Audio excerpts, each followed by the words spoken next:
আসসালামু আলাইকুম রহমতুল্লাহ। সম্মানিত প্রিয় দর্শক মণ্ডলী, যত দিন যাচ্ছে দেখেন যেমন ইউনূস সাহেবের জনপ্রিয়তা কমতে আছে। যেমন ধরেন ইউনূস সাহেব আগে যেদিকে যাইতেন, যে বাইদি তিনি বাহির হতেন, জনগণ তাকে দেখেই বলতো যে স্যার আপনি 5 বছর থাকেন, 10 বছর থাকেন, 15 বছর থাকেন, নির্বাচনের কি প্রয়োজন, আমরা নির্বাচন চাই না।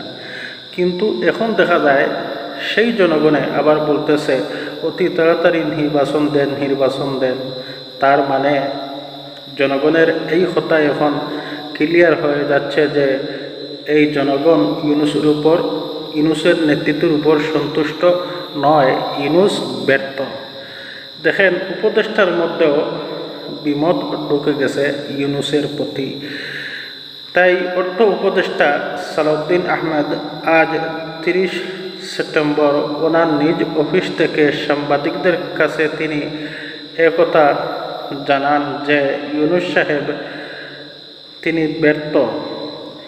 5 আগস্টের পর দেশে যে সমস্ত চাঁদাবাজি চুরি বাড়তে আছে, একজন নির্বাচিত সরকার না ছাড়া তা এই সমস্ত অপকর্ম বন্ধ করা একেবারে সম্ভব নয়, অর্থ উপদেষ্টা সালাউদ্দিন আহমেদ বলেন। তিনি আরও বলেন যে আগে শেখ হাসিনার আমলে 1 টাকা করে চাঁদা তুলত, যেমন ধরেন 1 টাকা করে চাঁদা তুলত, আর এখন 1.5 টাকা 2 টাকা করে চাঁদা চলতে আছে। তিনি বলেন যে একজন নির্বাচিত সরকার না ছাড়া এই উপকর্ম, চাঁদাবাজি, ধর্ষণ, খুন খারাপি এরকম বন্ধ করা সম্ভব নয়। আসলে কথাগুলো বাস্তব। তিনি আরও বলেন এই সমস্ত চাঁদাবাজির কারণে দেশে জিনিসও দিন দিন দাম বাড়তে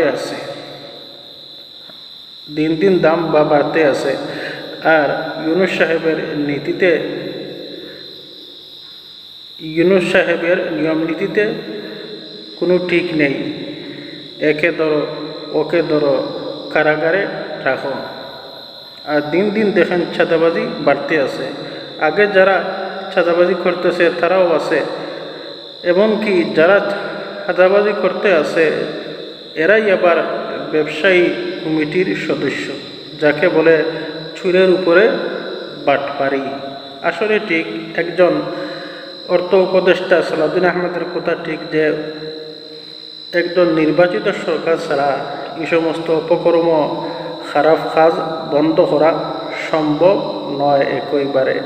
আর দেখেন না ইউনূসের নেতৃত্ব কিভাবে ঠিক থাকবে। উপদেষ্টা মাহফুজ কয়েকদিন আগে যে কথাগুলো বললেন যে প্রশাসন এখন দুভাগ হয়ে গেছে, এক ভাগ হচ্ছে বিএনপির, আর এক ভাগ হচ্ছে জামাত ইসলামের। তিনি একথা ইঙ্গিত দেন যে অন্তর্বর্তীকালীন সরকার ইউনূস সাহেব তিনি নামমাত্র সরকার আছেন, কাজে তিনি ক্ষমতাহীন। আসলে কথাগুলো একেবারে বাস্তব। যেমন দুরা সাপ আছে না, সাপ আছে কিন্তু বিষ নেই, তেমনিভাবে ইউনূস সরকার আছেন কিন্তু ক্ষমতা নেই। ওনার নিজ দায়িত্বে কোনো কিছু তিনি করতে পারেন না। কোনো কিছু করতে হলে রাজনৈতিক নেতাদের সাথে বৈঠক করতে হয়, তারপর উনি সিদ্ধান্ত নিতে হয়। প্রিয় বন্ধুগণ, এইভাবে তো দেশ চলতে পারে না। তাই যত দ্রুত সম্ভব আমার মনে হয় ইউনূস সাহেব নির্বাচন দিয়ে উনি বিদায় নেওয়াটা খুবই উত্তম। ইনশাল্লাহ বাংলাদেশ জামাত ইসলাম ক্ষমতায় আসবে, আগামী বাংলাদেশ কোরআন সুন্নাহর বাংলাদেশ হবে, সুন্দরভাবে দেশ জামাতে আমিরের ঠিক নির্দেশনায় এই দেশ চলবে ইনশাল্লাহ। আসসালামু আলাইকুম রহমতুল্লাহ।